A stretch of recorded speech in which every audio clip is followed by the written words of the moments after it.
นะโมตัสสะภะคะวะโตอะระหะโตสัมมาสัมพุทธัสสะนะโมตัสสะภะคะวะโตอะระหะโตสัมมาสัมพุทธัสสะพุทธังสรณังคัจฉามิธัมมังสรณังคัจฉามิสังฆังสรณังคัจฉามิ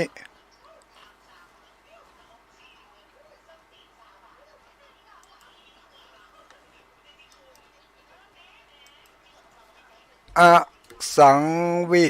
สุโลปุสะภุภะอะสังวิสุโล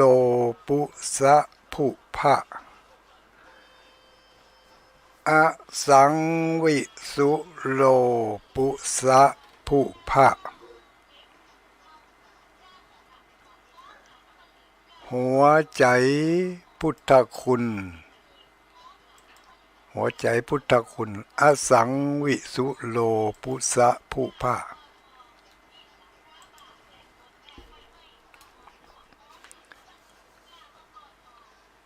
อิติปิโสวิเศษอิอิเสเสพุทธนาเมอิอิเมนาพุทธตังโสอิอิโสตัง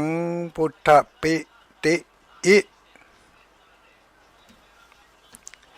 อิติปิโสแปดทิศ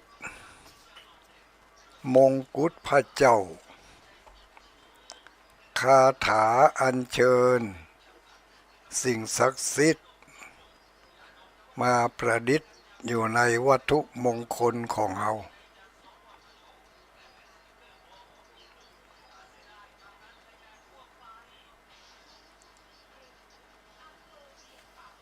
นะโมพุทธายะสิทธังนะโมพุทธายะสิทธังนะโมพุทธายะสิทธัง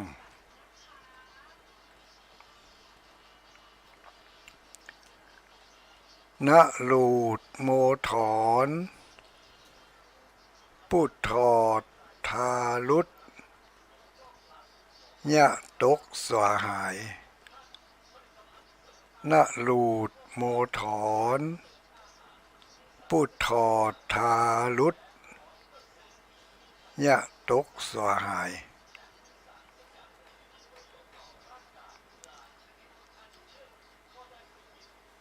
นะลูดโมถอนพุทธอดทาลุดยะตกสวาหายคาถาถอนพิษถอนภัยถอนเสนียดจันไรถอนสิ่งชั่วร้ายถอนโรคถอนภัยออกไปจากตนตัวของผู้ที่มีความเลื่อมใสศรัทธาท่องเรียนเอาคาถาบทนี้ไว้กับตนกับตัวกับครอบครัวพุทโธเสโธติโลกัสสมิงสัปปะสัตตานังพุทโธเสโธติโลกัสสมิงสัปปะสัตตานังพุทโธเสโธติโลกัสสมิงสัปปะสัตตานังคาถาเมตตามหานิยมป้องกันภัยใจได้สารพัดตามความปรารถนาของผู้ที่ท่องคาถาบทนี้ได้จะนำไปใช้ในต่างใด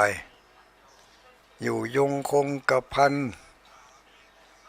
หรือว่าเมตตามหานิยม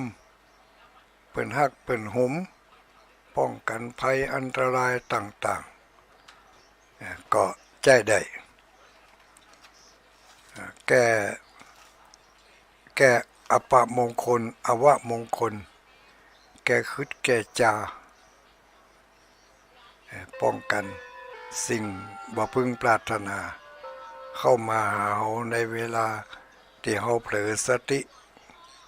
หลงไปติดตามอำนาจของกิเลสตัณหาก็อาจจะถูกพวกมารร้ายต่างๆเข้ามาครอบงำในเวลาเช่นนั้นก็ท่องคาถาเข้าไว้พุทโธเศธโธติโลกัสสมิงสัพพะสัตตานังขอความนอบน้อมแด่องค์สมเด็จพระสัมมาสัมพุทธเจ้าขอน้อมอภิวาทแด่พระสัทธรรมเจ้าขอน้อมนมัสการพระอริยสงฆ์เจ้าขอถวายความเคารพมายังท่านพระคุณเจ้าท่านเจ้าคณะพระสังฆาธิการท่านครูบาอาจารย์พระสงฆ์องค์สังฆเจ้าผู้มีภูมิรู้ภูมิธรรมผู้มีศีลมีธรรมทุกรูปทุกตนทุกองค์เจริญสุขเจริญพรสวัสดียามค่ำคืนมายังอุบาสกอุบาสิกานักศีลนักบุญผู้มีบุญทั้งหลายทุกผู้ทุกคนทุกเพศทุกวัยทุกหมู่ทุกเหล่าที่เปิดสัญญาณคลื่นวิทยุแห่งนี้ได้ฟังอยู่ก็ขอความสุขความเจริญจงบังเกิดมีแก่ท่านทั้งหลายทุกผู้ทุกคนขอประกาศอนุโมทนาขอบคุณขอบใจสาธุยินดีกับเจ้าของสถานีทุกที่ทุกแห่งทุกคลื่นทุกความถี่ทุกจังหวัดทุกอำเภอที่ได้รับสัญญาณจากคลื่นสีขาวเพื่อชาวประชามาเผยแผ่ออกต่างอากาศแล้วก็พ่ออุ้ยแม่อุ้ยคนหนุ่มคนกำคนเฒ่าคนแก่ทั้งหลายได้ยินได้ฟังถึงบ้านถึงจองโดยเฉพาะอย่างยิ่งในอำเภอเวียงป่าเป้านี่ที่ได้รับสัญญาณจากคลื่นสีขาวเพื่อชาวประชาในค่ำคืนวันนี้เป็นคืนวันจันทร์ที่25นะวันจันทร์ที่25เดือนมีนาคมพุทธศักราช2567วันนี้เป็นวัน เดือน6แฮมเดือน6เหนือแฮม1ค่ำเดือน6เหนือแฮมแรม1ค่ำนะญาติโยมเขาทั้งหลายวันนี้เป็นวันเดือนแฮมละแฮม1ค่ำพร่ำว่าเป็นคืนวันจันทร์คืนวันจันทร์วันนี้ก็เป็นวันจันทร์สุดท้ายของเดือนเนาะวันจันทร์สุดท้ายของเดือนมีนาคมวันจันทร์หน้านี่เป็นวันจันทร์ต้นเดือนวันจันทร์ต้นสัปดาห์เราจะยกรายการของเพื่อนคนรับดึกนี่ ถวายให้กับรายการธรรมะสี่แผ่นดินหรือว่าสนทนาธรรมการเผยแผ่ธรรมอีกรูปแบบหนึ่งเนาะถ้าเปิดบัตรติดงานติดการอะไรยังพระนักเผยแผ่ชุดนั่นเปิ่นก็จะเข้ามาดำเนินการนำเอาเนื้อหาสาระของพระพุทธศาสนามาเผยแผ่ให้แก่หมู่เฮาทั้งหลายแถมรูปแบบหนึ่งแบบที่ว่าฟังแล้วบ่เบื่อฟังแล้วได้เนื้อหาอัดแน่นได้เนื้อหาอัดแน่นในรายการจำมาได้ว่ารายการคืนวันจันทร์มันเป็นชื่อรายการอะไรอย่างเนาะแต่ก่อนอยู่ในเครือข่ายของรายการธรรมะสี่แผ่นดินนั่นนะมันมีการสนทนากันดำเนินรายการโดยพระเดชพระคุณท่านพระครูโสพลเปริยัตินี่เป็นจะนิมนต์ทุกเจ้าแต่ละตนเข้ามาอู้จาสนทนากันอาจจะมีคนบ้านด้วยพ่องเนาะคนบ้านด้วยพ่องที่เพิ่นมีภูมิหูภูมิธรรม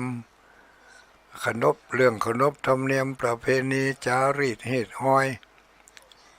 ตั้งศีลตั้งธรรมมาเผยแผ่มากระจักกระจายให้เฮาทั้งหลายได้มีความเข้าอกเข้าใจก็เป็นการเผยแผ่ธรรมะอีกรูปแบบหนึ่งก็น่าฟังน่าสนใจหมู่เฮาทั้งหลายก็คอยติดตามในวันจันทร์ต่อไปนี่วันจันทร์หน้านี่เนาะตุลุงก็จะไปดำเนินการเข้ารายการในวันจันทร์ถัดไปวันจันทร์ที่2ของเดือนเนาะจันทร์ที่1ยกให้เพิ่นไป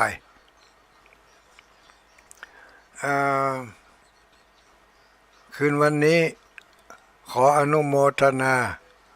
สถานีวิทยุดอยหมอกเรดิโอ103.50อันนี้กระจายไปในหลายพื้นที่สถานีลูกค่ายอื่นๆที่เป็นทีมงานของดารุณีอันนี้ก็กระจายไปอยู่ทั่วทุกอำเภอก็ว่าได้ก็เนาะในพื้นภาคเหนือของเฮานี่ส่วนมากแล้วก็จะเป็นทีมงานของสายงานของดารุณีเป็นทีมงานของเพิ่นอยู่ต่างอำเภอต่างจังหวัดก็ฟังไหนฟังดารุณีฟังสถานีไหนดารุณีเพิ่นก็ได้บุญกว้างขวางเนาะช่วยเผยแผ่กันไปถัดมาก็เป็นสถานีคนฟ้าเดียวกันคนฟ้าเดียวกันอันนี้ก็มีสถานีตั้งอยู่ที่บ้านหมู่ที่7ตำบลเวียงนี่ก็ใกล้ๆกับวัดม่อนจอมพอนี่แหละได้รับความเมตตาจากเจ้าของสถานีก็คือคุณธนวรัญชัตนพลังกรอำนวยความสะดวกถวายเวลาให้ในคืนวันเสาร์และก็คืนวันจันทร์2 คืนต่อ1 สัปดาห์ถวายเวลาเพื่อพระพุทธศาสนาก็ขออนุโมทนาอีกสถานีหนึ่งค่ำคืนวันนี้คืนวันจันทร์เป็นคิวเป็นคิวเป็นหน้าที่ของตุลุงดอยที่จะได้มาบริหารเวลาของทางสถานีแม่ขจารย์โมเดิร์นเรดิโอแม่ขจารย์โมเดิร์นเรดิโออยู่ที่ 94.50 เมกะเฮิรตซ์ อันนี้ก็ส่งสัญญาณไปได้หลายพื้นที่เหมือนกันเนอะต้องปุ่นละแถววังเหนือแจ้ห่มแถวพะเยาปุ่นแม่ใจก็ไปถึงโอ้ไปถึงหลายที่หลายตังอยู่แม่ขจารย์โมเดิร์นนะก็ขออนุโมทนาขอบคุณขอบใจแม่ขจารย์โมเดิร์นนี่ถ้าใครรับได้นี่เปิดรับสัญญาณของคลื่นสีขาวตั้งแต่6 โมงแมลงมาเนอะโอ้6 โมงแมลงมีพระนักเผยแผ่จากอำเภอเวียงป่าเป้าหลายรูปหลายตนหลายองค์จัดรายการตั้งสถานีแม่ขจารย์โมเดิร์นเวลาเมื่อค่ำเมื่อแรงตั้งแต่6 โมงไปจนถึงเวลาเนี่ยประมาณ20 ทุ่มนี่แหละเนาะทุกชั่วโมง6 โมง7 โมง7 โมงเบิกก็จะยั่งจะยุดตังพระสงฆ์องค์เจ้าไปรับข่าวสารตังสถานีกรมประชาสัมพันธ์ที่เป็นเสนอข่าวสารจากส่วนกลางมาสู่ส่วนภูมิภาคอาศัยสถานีวิทยุท้องถิ่นได้กระจายข่าวให้หมู่เฮาทั้งหลายได้รับข่าวสารทางราชการเพิ่นเนาะอันนี้ก็แม่ขจารย์โมเดิร์นเรดิโอรับสัญญาณจากคลื่นสีขาวตั้งแต่เวลา18 นาฬิกาเป็นต้นไปทุกวันไม่มีวันเสาร์วันอาทิตย์ท่านพระคุณเจ้านักจัดรายการสถานีภาคแมลงนั่นก็มีท่านพระครูปริยัติชัยวัฒน์วัดสมณะท่านครูบาสมานครูบาสมานลืมฉายาไปหาละเป็นอยู่วัดป่าแงะงามป่าแงะงามอันนี้ต้องฟังแมลงนะฟังแมลงแล้วก็มีท่านพระครูประหลัดณัฐพงศ์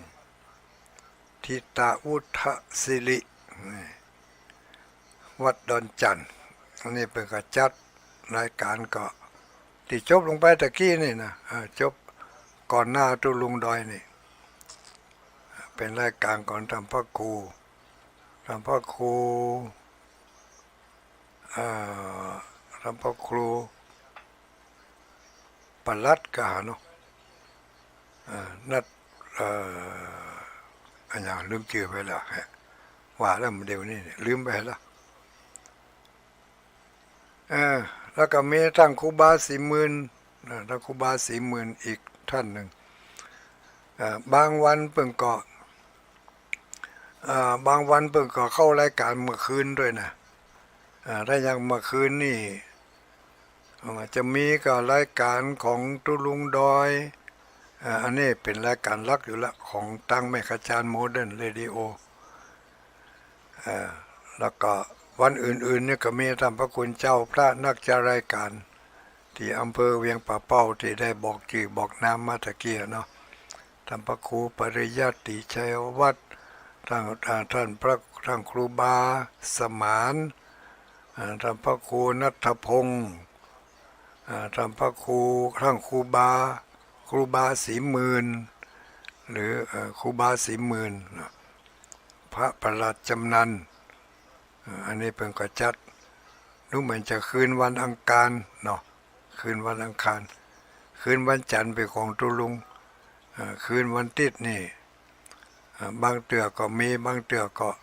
เอารายการของตั้งขึ้นสีขาวเสียบเข้าไปถ้าเปิดบัตรติดรายการไหนท่านพระนาจารายการเปิดบัตรติดรายการที่ไหนก็เป็นเวลาของเพิ่นอย่างคืนวันพฤหัสนี่ก็ท่านครูบาสมานอันนี้เพิ่นจะมาอ่านมาเล่าเรื่องข้าวเรื่องจ้อยเรื่องข้าวทำอะไรอย่างต่างๆนะก็ตุลุงก็ฟังเพิ่นอยู่ อืมขออนุโมทนาตังสถานีวิทยุที่ไหนทำสถานีวิทยุมจรเนาะมจรมจรเปิดรับอยู่ก่อนในเมื่อคืนวันนี้มจรมาวิทยาลัยสงฆ์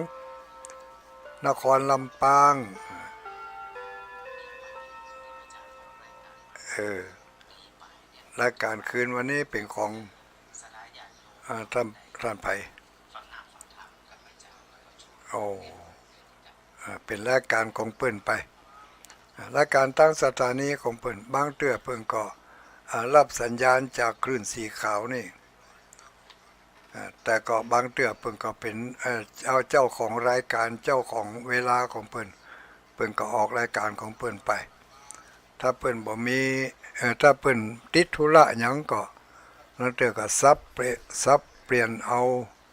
ทางคลื่นสีขาวของเฮานี่ไปออกทางสถานีวิทยุของมจรมจรเป็นมหาวิทยาลัยก็หาจำชื่อบ่ค่อยได้จำได้ก็ชื่อย่อว่าเต็มได้บ่ถูกเดี๋ยวจะอายให้เพิ่นละเมาะเปิ้นว่ามจรกับมจรกันนะมจรลำปางอันนี้เป็นจะออกบางเตือเปินก็สัญญาณจากของตั้งขึ้นสีขาวนี่ไปค่ำคืนวันนี้ได้รับมีไผรับสัญญาณได้พ้องจะแจ้งมาตั้งลายจิมโอ้ตั้งลายนี่ตั้งเมืองฝางได้อยู่ก่อนนี่ตั้งเมืองฝางนี่โอ้หันไปเอาถังน้ำมาเขาใครได้ถังน้ำโห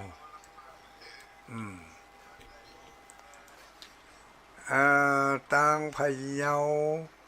ต่างกลุ่มพุทโธเศรษโถนี่แม่อุ้ยน้องบ้านไหนหมู่หุ่นเด้ออุ้ยน้องนี่อุ้ยน้องอยู่บ้านไหนจ๊ะเขาเป็นอยู่ในกลุ่มของพุทโธเศรษโถอันนี้ก็รับฟังอยู่ไหวสาเจ้าตุลุงเนาะก็มาก็ฟังอยู่เวียงป่าเป้าก็ฟังอยู่ต่างกลุ่มพระเผยแผ่อันนี้คนสันทรายก็นี่สันทรายแม่โจ้สันทรายปาเมียดฟังอยู่กราบไหว้สาหลวงพ่อตุลุงอันนี้เดชอุดมนี่มหันต์ไผฟังเลยกันเองก็หายไปฟังอยู่อนุโมทนากลุ่มจันทร์พัดเสาที่จริงกลุ่มจันทร์พัดเสานี่ได้ตั้งขึ้นก็เพื่อจะรับสัญญาณจาก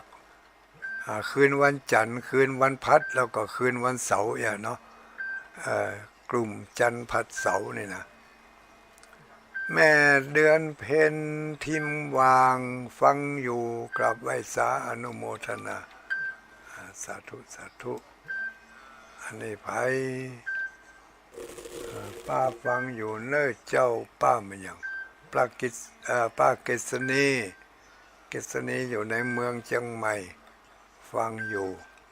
อนุโมทนาไหว้สาเจ้าอำเภอพานแม่อุ้ยน้องอำเภอพานก็อันนี้บ่ใช่เลยเนาะแม่อุ้ยศรีจันทร์ปัญญารัตน์อำเภอพานฟังอยู่หนองห้าน้ำบ่อหลวงสันปัดตองเชียงใหม่เจ้าชัดเจนดีสันปัดตองนี่ชัดเจนอยู่ตั้งจอมตองบ่ฮู้ว่าจะได้เน้อสถานีรู้นี่สถานีห้วยตองซักรู้ไม่ใช่รู้ธรรมดานะรู้ละเละเลยไฟไหม้วันนั้น น้ำทุน้ำถากน้ำท่วมไฟไหม้เครื่องส่งไฟไหม้เครื่องคอมไฟไหม้เอ่อคีย์บอร์ดไฟไหม้อย่างโอ้หลายอะไรยังหมายความว่าอุปกรณ์ส่งกระจายเสียงเออ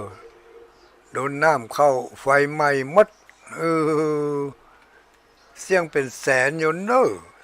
สถานีห้วยตองซักนี่นะอยู่ใกล้ๆฮั่นก็ไปยื้อไปใจพอหรอใกล้ๆกับห้วยตองซักตอนสถานีดังดีนี่ก็ดังดีเนอะฟังดีชัดเจนดีตอนนี้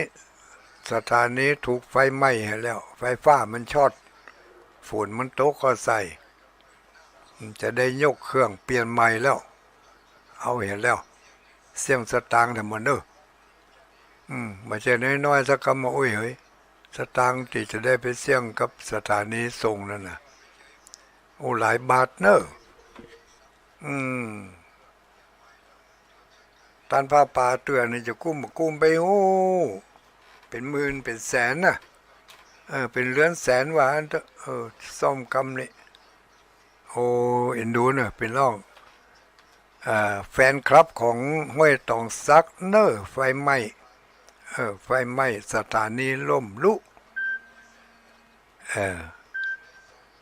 แล้วก็มีไผรับฟังอยู่อันนี้ไผศรีจันทร์ปัญญาลัตตุลุงดึงเข้ากลุ่มพุทโธเสโถกำเนอได้เลยกำเดียวกันเลยต้าเตือตอนนี้เอาอากาศทำอะไรไม่ได้เลยอ่านอย่างเดียวไม่อ้น้อยอยู่ป่างิ้วป่างิ้วไหนป่างิ้วพะเยาก็ป่างิ้วเมืองพานป่างิ้วเวียงป่าเป้าป่างิ้วเดือสะเก็ดอันนี้ถ้าจะป่างิ้วเวียงป่าเป้านี่เนาะอ้น้อยนี่เพราะว่ามันอยู่ในกลุ่มของพุทโธเศรษโถนี่เนาะจัสมินฟังอยู่เจ้าแม่อายแม่อายอำเภอฝางตำบลแม่นาวังอำเภอฝางรับฟังจากพระพุทธบาทอุดมอันนี้ก็ขออนุโมทนาขอบคุณขอบใจอนุโมทนาเนอญาติโยมแจ้งข่าวมาตังหลายอันนี้ไผอัมภัยเดชอุดมฟังชัดเจนดีอยู่เดชอุดมฟังชัดเจนดีลองไปฟังพอแล้วฟังพอเนอภัยอยู่เดชอุดมฟังลองฟังสถานีนี่ดูถ้าสถานีวิทยุมันดับก็เข้าฟังในไลน์ในเฟซได้สีวันที่ไหนไว้สาเจ้าตุลุงฟังอยู่แม่อุ้ยแม่อุ้ยวันนาพิลมแม่อุ้ยวันนาพิลมอันนี้แฟนประจำกำแล้วกันนี่บ้านสันสลีนี่เนอะนี่นะบ้านสันสลีบักคาดแต่ว่าบอกขึ้นมาก็บอกมาแม่อุ้ยวันนานี่หน้าที่มาแอวงานส่งน้ำประทาดป้าต้อตะวานี่โอ้น่าจื่นอกจื่นใจกับศรัทธาญาติโยมเขาก็มาได้ประกาศอันอย่างนักหนาป้านโอ้มีคนมานักขนาดนักมืดฟ้ามัวดินเลยตีคนมันนักเนี่ยเพราะว่าตีมันกีดไงดูต่างยัดเยียดกันขนาดนักถ้าตีกว้างๆอย่างวัดอื่นเนี่ยก็ล้มแหลมอันนี้ตีมันกีดดูเหมือนคนนักขนาดนักปะเนาะแต่ว่านี่หลายคนอยู่เนาะไปชิบไปเศร้าบ้างก็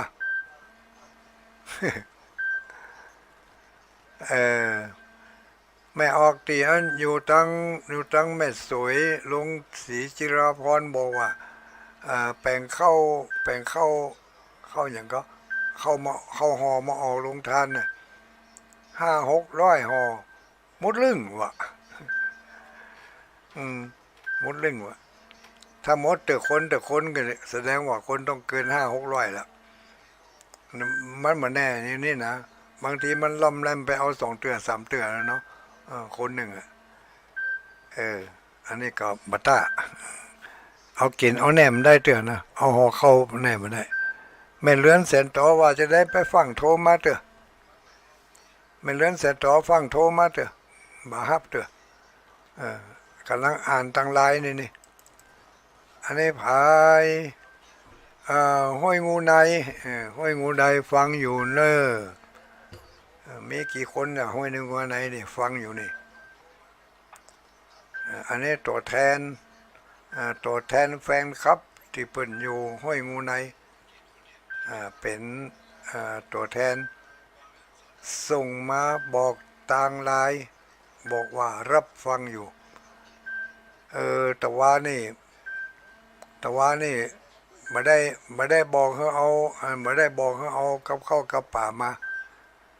เพราะว่างานของเขามันงานน้อยๆก็เก่งใจเนาะทั้งปุ้นเป็นงานบ่อยงานนักขนาดนักเพราะจะบ่มีวันว่างโดยเฉพาะอย่างยิ่งช่วงนี้งานนักขนาดตั้งหลายตั้งเมืองฝางตั้งห้วยงูในตั้งแม่อายอย่างนี้ตุลุงก็เลยเก่งใจมาได้แจ้งข่าวเป็นกิจลักษณะ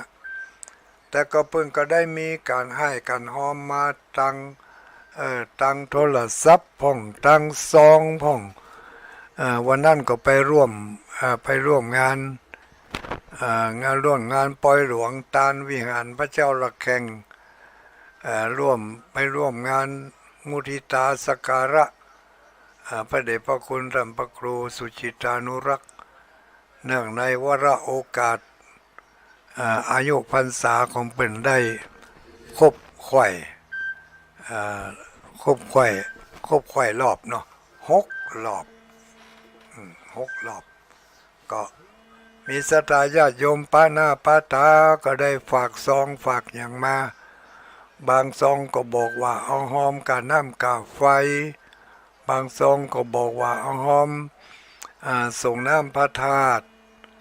บางซองก็บอกว่าขอช่วยหอมเป็นเจ้าภาพทาสีพระธาตุนี่แหละก่อนได้จัดการให้เป็นทีเรียบร้อยเรียบร้อยไปแต่ว่าหมดแต่ว่านี่ก็ได้รับความเมตตาจากคุณอย่างคุณโยมนายช่างเดชบ้านกลางตงก็เนาะปางยิ้วได้เมตตาเอารถเคนกันใหญ่ๆท่อมาเล็กมาเล่นนะเอามาจ่วยยกยอดชัดขึ้นไปติดตั้งประดิษฐานไว้ที่เก่าที่เดิมของเพิ่นก็เป็นอันเรียบร้อยไปตะกี้ไผ่ตั้งเมืองฝางมีห้วยงูในมีคุณโยมกนกพิษแจ้งมาเป็นตัวแทนของเครือข่ายทัดนั่นมาฟังอยู่เนอแม่อุ้ยจินบ้านแม่ขจารก็ฟังอยู่วันนั้นถ้าใครบ่ได้ปฏิทินก็เปิดนะแม่อุ้ยบ้านปางแงะได้รับปฏิทินหรือยังฝากไปตะวาแล้วเนอะกราบไหว้สาเจ้าตุลุงฟังอยู่อันนี้แม่อุ้ยสุดาแม่อุ้ยศรีสุดาเนาะบ้านเป็นอย่างก็ลืมชื่อไปแล้วศรีสุดาพะเยาก็แล้วกันเนาะพะเยาแม่อุ้ยสุดาพะเยาอันนี้ไผเอ่ยกิษณีไผเอ่ยปอดโถป้าสีดามันไปแต่งงานที่ไหนนั่นสีชุมอ่อนออดฮอดญาติโยมเขาตั้งหลายค่ำคืนวันนี้ก็อู้จาสนทนากันมาเนาะวันที่27นี่จะไปลืมเนอะวันที่27นี่ งานของพระเดชพระคุณธรรมพระครูธรรมพระครูนิวิตศิรสังวร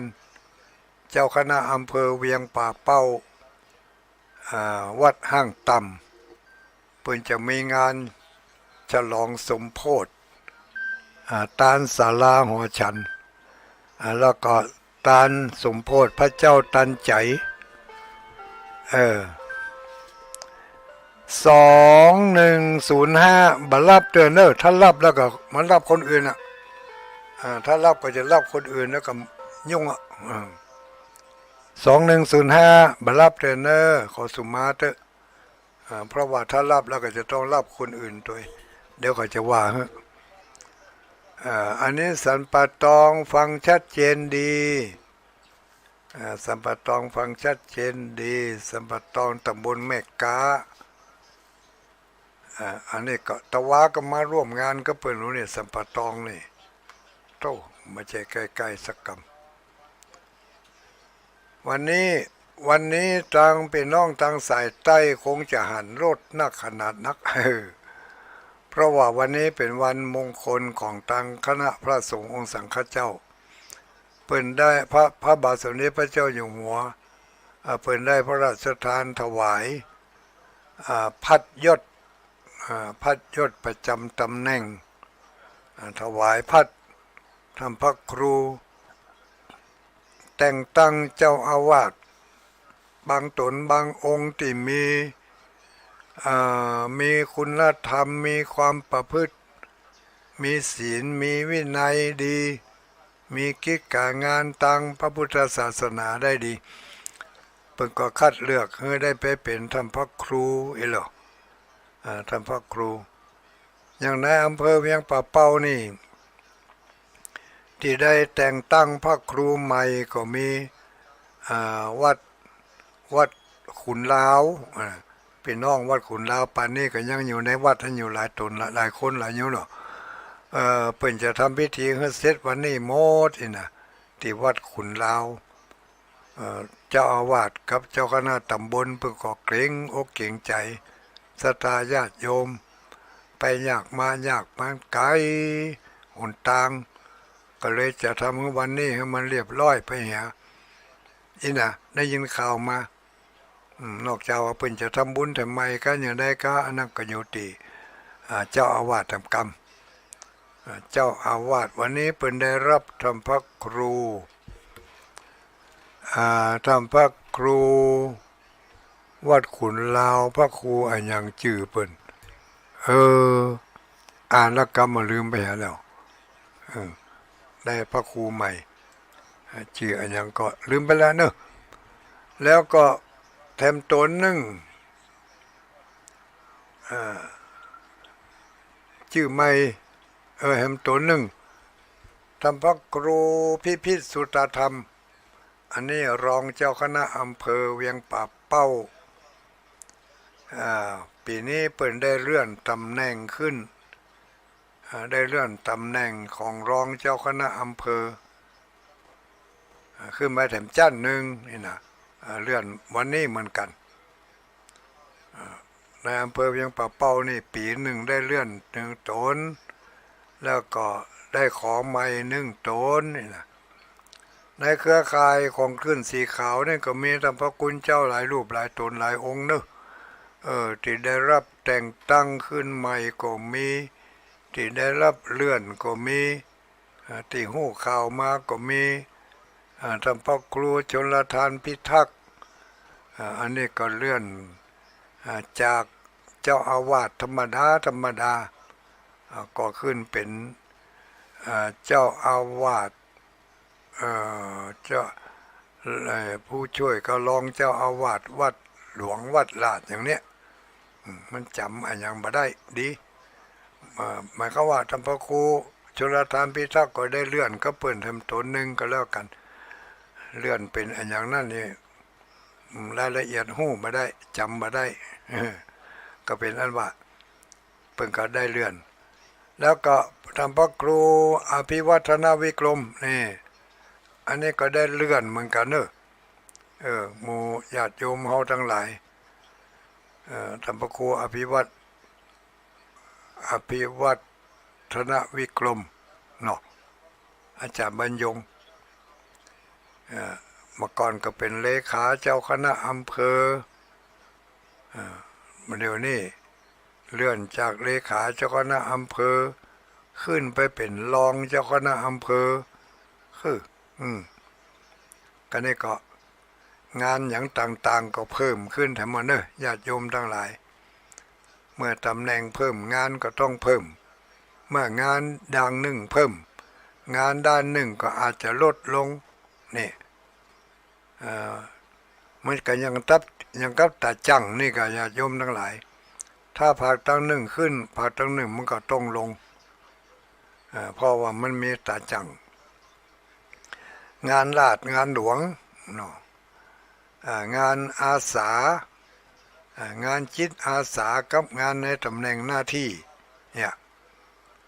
ในเมื่องานในตำแหน่งหน้าที่มันนักขึ้นงานอาสามันก็จะน้อยลงเพราะว่าช่องว่างที่จะมาจัดอาสาหรือว่าแบบสาธารณะอย่างที่ทำมาแล้วมาล่วงแล้วแต่หุ่นหลังนั่นมันก็จะน้อยลงเพราะเวลาทางราชการเข้ามาบีบเข้ามาเบียดมาบีบงานสาธารณะแต่ก็บ่ถึงกับว่าจะยุดชะงักไปเลยก็ยังมีอยู่แต่เราต้องทำใจนะในเมื่อตำแหน่งหน้าที่ด้วยความจำเป็นที่จะต้องรับ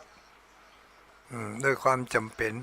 เพื่องานของพระพุทธศาสนาอีกด้านหนึ่งด้านสายงานทางราชการเนาะถึงวันนี้เพิ่งก็ทำงานทางด้านอาสาจิตอาสาสถานีวิทยุตั้งขึ้นมาแจ้งงบประมาณของส่วนตัวงบประมาณของเจ้าหมู่เจ้าจุ้มช่วยกันงบประมาณของศรัทธาญาติโยมช่วยกันได้ซื้อได้หาได้เสาะอย่างมาเดี๋ยวนี้สถานีวิทยุมันรู้ไปก็จะต้องได้เสาะได้หางบประมาณเอาไปใช้จ่ายไปซ่อมแซมเพื่อการเผยแผ่ในทางด้านจิตอาสานี่มันจะได้บรรยุทธ์ชะงักลงอย่างถาวรนี่นะอาจจะยุดชะงักลงชั่วครั้งชั่วคราวอันนี้ก็ต้องแจ้งข่าวบอกกล่าวให้หมู่เฮาทั้งหลายได้ฟังเถอะเมาะจำเป็นละช่วยกันคนเล็กคนน้อยเนาะ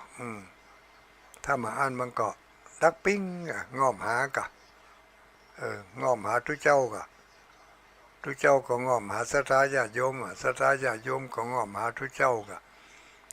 อย่างที่เพิ่นว่านั่นอ่ะตั้งก็พึงป้าอาศัยกันน่ะ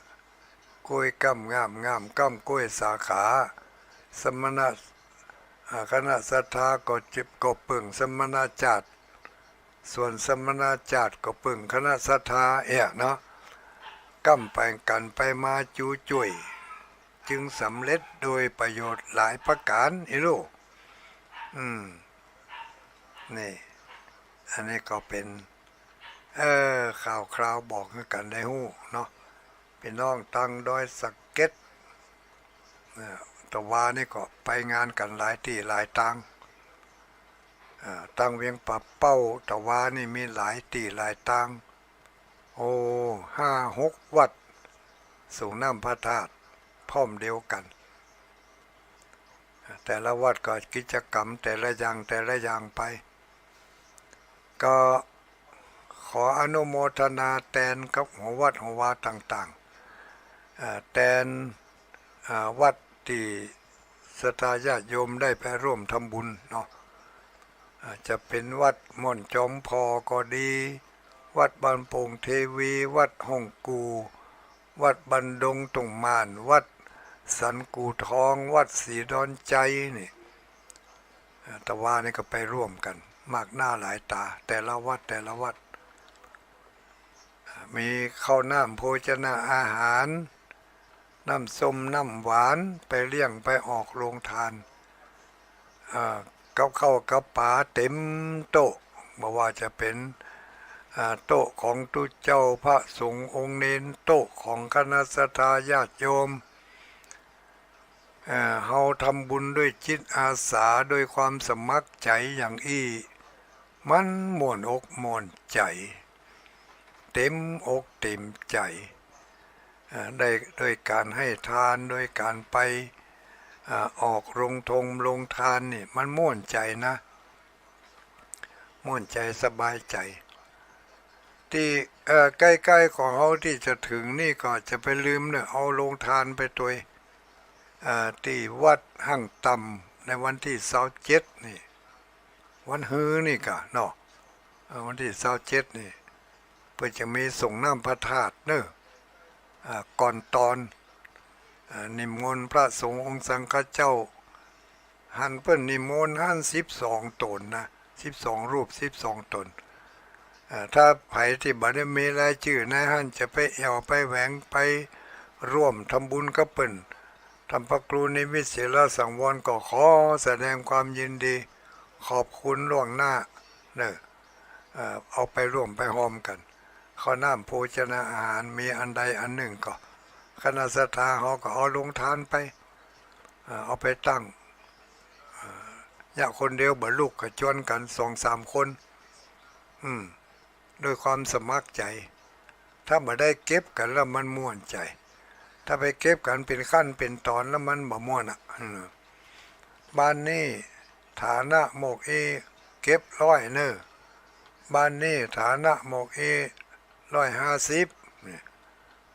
บ้านนี้ฐานะโมกอันยังก็มีให้นาสาโทก็มีรถก็มีกิจการการค้าการขายก็ดีอันนี้คอย500เนอะถ้าไปบักไปแบนกันอย่างนี่มันบ่ม่วนใจแต่ถ้าเอาวันงานวันที่27นี่เขาจะเอาลงทานไปตั้งที่วัดหั่งต่ำนะจัดแปลงอันนั้นแปลงอันนี้ทำกับข้าวกับป่าเขาได้ยินเปิ้นอู้อย่างอันเขาก็ใครไปแต่เนอะแต่ว่ากำลังทรัพย์ของเขาบ่เพียงพอที่จะไปจัดตั้งคนเดียวได้ไม่จะตั้งลงทานกะตั้งลงทานนะอันข้าเจ้าขอหอมตัวคนหรือมาอังก็ผมขอหอมตัวเดี๋ยวจะให้แม่เราอ่อนเอาสตังมาให้หอมต่อใดก็ตามใจเถอะเจ้าภาพเพิ่นถึงบอกอย่างนั้นลูกหอมต่อใดก็ได้นี่อย่างที่เขาจัดมาที่วัดม่อนจมพนี่เท่ากับข้าวกับป่าเหลือขนาดนักไม่ใช่ว่าเหลือจนเฮเบอร์นะเหลือในขณะที่ทุกเจ้ากำลังฉันอิ่มแล้วทุกเจ้าอิ่มแล้วขยมเข้าแตนปัดเท่ากำนั้นไปเหลือว่ะหมดเลยยังได้ติ้วยังได้เอาถุงยางไปใส่อย่างก็น้ำพริกปลาทูอยู่ลูกเอาลูกเอาถุงยางไปใส่น้ำพริกปลาทู2-3 จ้อนกันเนี่ยแต่เจ้าเนี่ยเอามาฉันโธ่เหมาะขนาดนักอยู่เนอะปลาทูเค็มถ้าจะได้รับจากท่านพ่อครูถวันวันนั้นท่านพ่อครูไพบูลย์เนาะ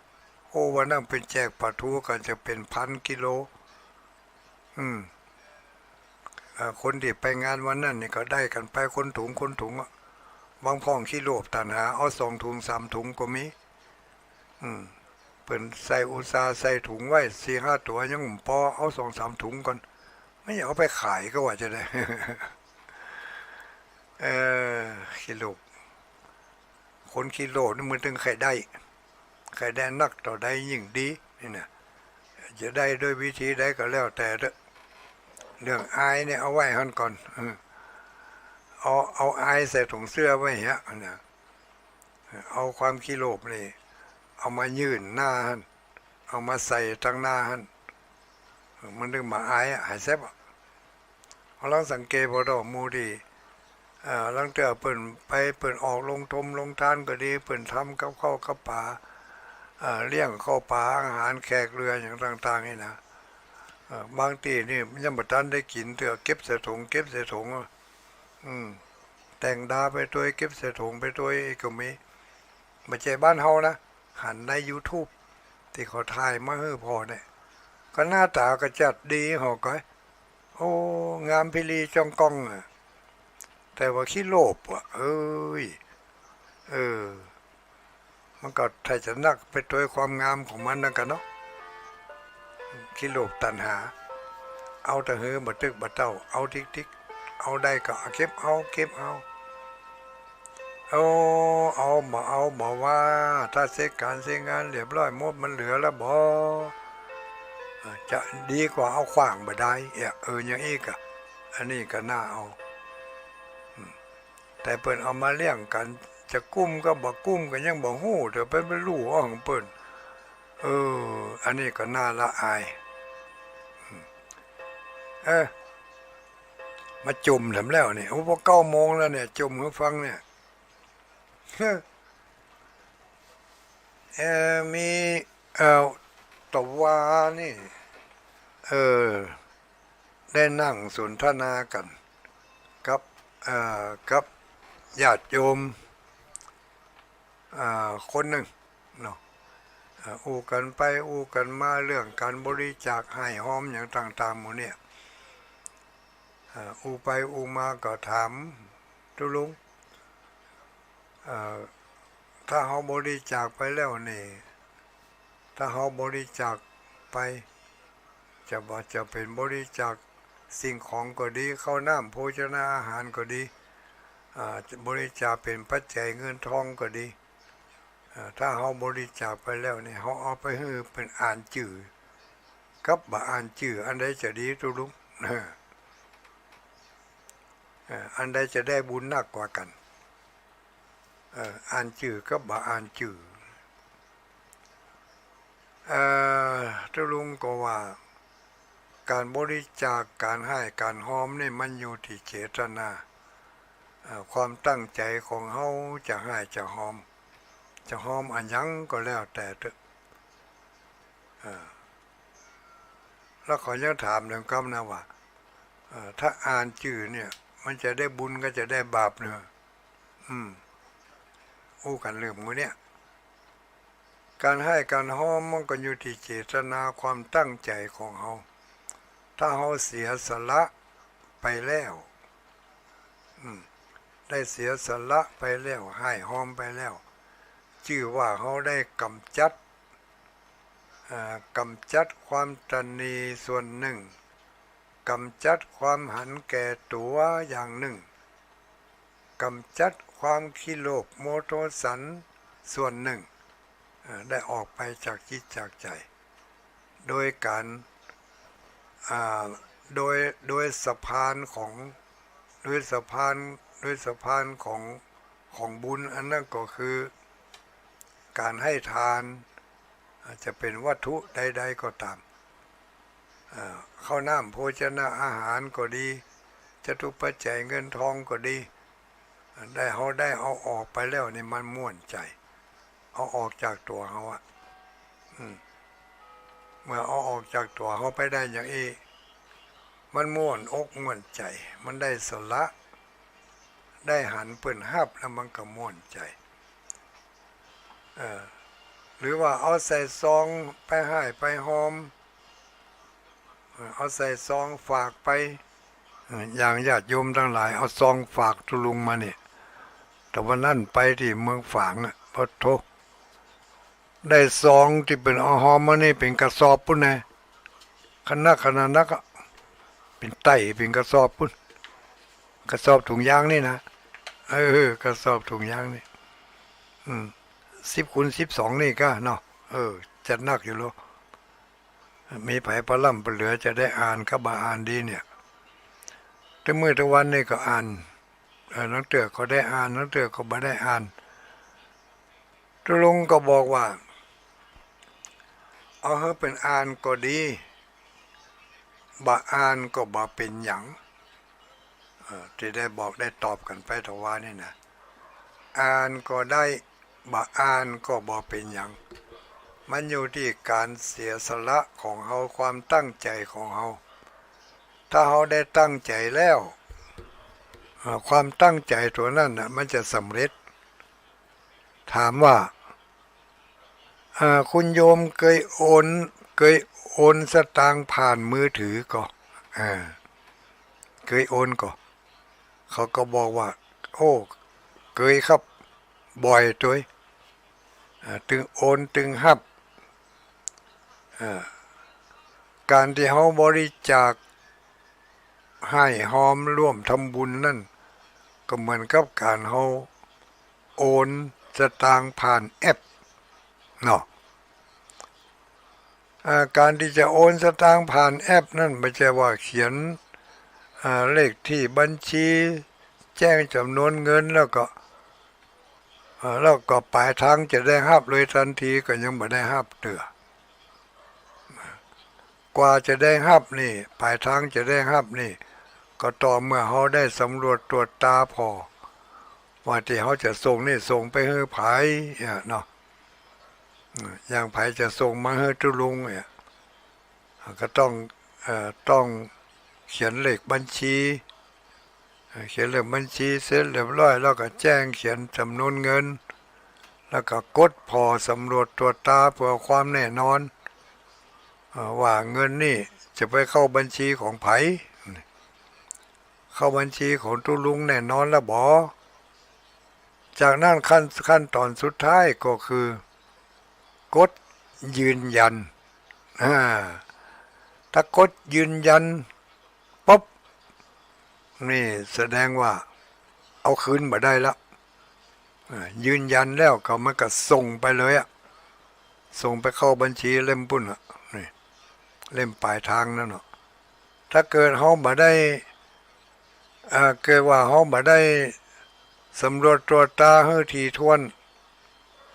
เขากดเลขบัญชีกดอย่างไปแล้วเขามาได้สำรวจตรวจตาว่าปลายทางที่ฮับนะมันเป็นไผนี่นะเนาะเกิดว่าปลายทางที่ฮับมันเป็นคนอื่นแล้วเขากดยืนยันปุ๊บมันก็ไปเข้าบัญชีของคนอื่นปุ่นเนาะเพื่อมาอ่านมาลุ้นบัจจัยสักคำนี่ตะเกียเขาจะส่งไปให้นางแก้วอันนี้มันออกมาเป็นนางเอ้ยไปเห็นนี่ก็น่าก่อจะเอาคืนกันยากหน่อยเนอะขจายไปที่ธนาคารเนาะบอกว่าได้โอนสตางค์ผิดบัญชีขออายัดขอมันยังจะตันก็บัดตันนั่นก็แหมเรื่องเนอะไอ้น่ะอันนี้คือการโอนยืนยันผิดมาได้พอให้แน่นอนเช่นเดียวกันการที่เขาทำบุญทำทานทุกครั้งนี่เขาก็ต้องพอต้นสายปลายเหตุพอต้นสายก็คือพอที่เขาจะบริจาคหู้ข้อมูลแน่นอนก่อหู้ข้อมูลแน่นอนก่อข้อมูลนั้นเปิดมีงานอะไรอย่างตั้งแต่วันที่ไหนถึงวันที่ไหนมีไผเป็นผู้จัดการจัดงานครับมีไผเป็นเจ้าภาพของงานนั่นนะแล้วก็เขาก็บริจาคไปร่วมทำบุญกับเพิ่นถึงวันเวลามาเขาทำเข้าป่าไปบอกบริจาคไปร่วมโรงทานเขาก็ได้ปะกับงานนั่นแท้ๆคนที่มาร่วมงานนั่นก็ได้กินของกินเขาที่เขาได้ให้ได้หอมไปสมเจตนาของเขาละเหมือนกับเขาได้สำรวจตรวจตาการจะโอนสตางค์ไปปลายทางแน่นอนบ่ชื่อถูกต้องบ่นามสกุลถูกต้องบ่แม่นแล้วถูกต้องแล้วเขาก็กดยืนยันมากดยืนยันปุ๊บมันก็ไปปุ่นละแล้วทีนี้เมื่อยืนยันไปแล้วเนี่ยเขาจะให้คนที่รับนั่นเป็นอ่านสลิปก็บ่อ่านสลิปมันก็บ่มีค่าอย่างนะอ่านก็ได้บ่อ่านก็ได้อ่านก็ได้ก็คืออ่านสตางค์ก็จึงได้ถึงบ่อ่านสตางค์ก็จึงได้เนี่ยบ่อ่านก็ได้ อ่านก็ได้บ่อ่านก็ได้พอเขากดยืนยันไปแล้วปลายทางได้รับแน่นอนการบริจาคการให้การห้อมการร่วมทำบุญสุนทานนี่เช่นเดียวกันความตั้งใจของเขาเด็ดเดียวแน่นอนเขาจะตานอันนี้เขาจะตานอันนี้เมื่อเอาของตานได้เกียมเนื้อเกียมตัวของตานของเขาแล้วเขาก็เอาไปตานให้เพิ่นจะตานผ่านโทรศัพท์ก็ว่าจะตานผ่านแอปก็จะตานผ่านเฟซผ่านไลน์ยังก็ได้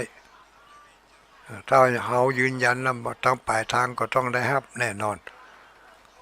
เมื่อได้รับแล้วเขาจะอ่านหรือบ่อ่านจะเอาไปออกอากาศหรือบ่ออกอากาศมันก็มีค่าอย่างเดียวกัน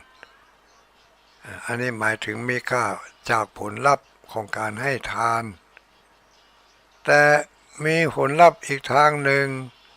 อันนั้นเป็นทางโลกีเนี่ยโลกีเนี่ยนี่บางทีก็นักแกอยู่เนอะบริจาคแล้วบ่อ่านให้เปิ่นค่าบริจาคแล้ววะบ่อ่านรายชื่อค่านี่กำนี่ค่าบ่หอมเอาสดไปถึงปุ่นล่ะนั่นคือคนที่เปิ่นให้เปิ่นหอมเปิ่นบริจาคแต่เปิ่นบ่เข้าใจในเรื่องของการให้การหอมเนาะบ่มีความเต็มใจที่เปิ่นบ่อ่านและชื่อก็บ่เต็มใจขอให้ได้อ่านแล้วก็หน้าบานไว้นะถ้าเปิ่นอ่านผิดอ่านถูกก็หน้าเสียไปทั้งหมดเนี่ยมันก็อยู่ที่เจตนาของเราอยู่ที่ความตั้งใจเมื่อตั้งใจหอมไปแล้วจะอ่านหรือมาอ่านก็บ่มีความหมายอย่างมันอยู่ที่ความตั้งใจของเขาจะหอมมันก็สำเร็จเมื่อเขาได้ตั้งใจแล้วเขาก็เอาของนั่นไปหอมกับเปิ่นอย่างเขาเอาไปงานขาวดำเนี่ยเอาผ้าปังสุกุลไปหอมเปิ่นเมื่อหอมไปแล้วเจ้าภาพก็ฮับแล้วจะให้เปิ่นอ่านรายชื่อแถมวันนี้มีคนนั่นเอาผ้าปังสุกุลมาหอมมีคนนี่เอาผ้าปังสุกุลมาหอมมันบ่จำเป็นนะบ่จำเป็นเท่าไรถ้าจะว่ากันยังบ่เกรงใจแล้วนะก็คือคนที่เปิ่นอ่านคนที่ใครให้เปิ่นอ่านนั่นก็คือใครให้คนทั้งหลายได้ฮู้ว่าเขาก็หอมคนหนึ่งเนาะอันนี้ลบให้น้อยว่าที่อ่านไปนั่นใครให้คนทั้งหลายได้ฮู้ว่าเฮานี่ก็บัตรนีทีเหนียวลูกก็มีน้ำใจคนหนึ่งลูกได้มาให้มาหอมกับเปิ่นไม่อยากจะให้ลูกเต้าหลานเล่น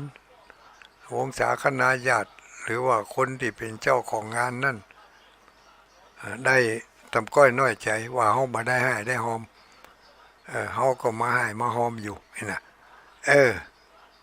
ก็ดีไปอย่างแต่ก็ยังว่านั่นน่ะจะไปใส่ใจมันนักหอมแล้วก็คือแล้วไป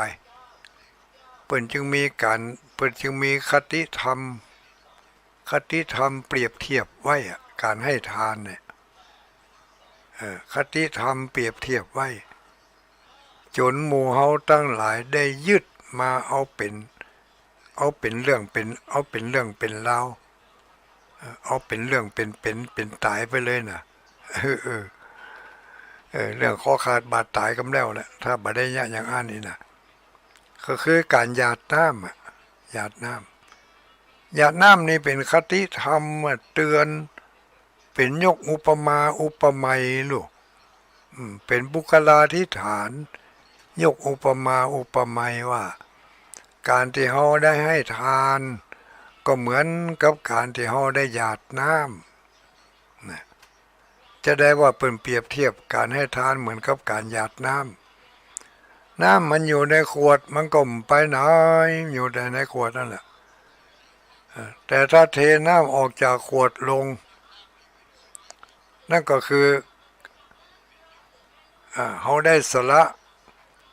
ความหันแก่ตัวความตนีความขี้จี้ความขี้โลภของเขาออกไปจากจิตจากใจ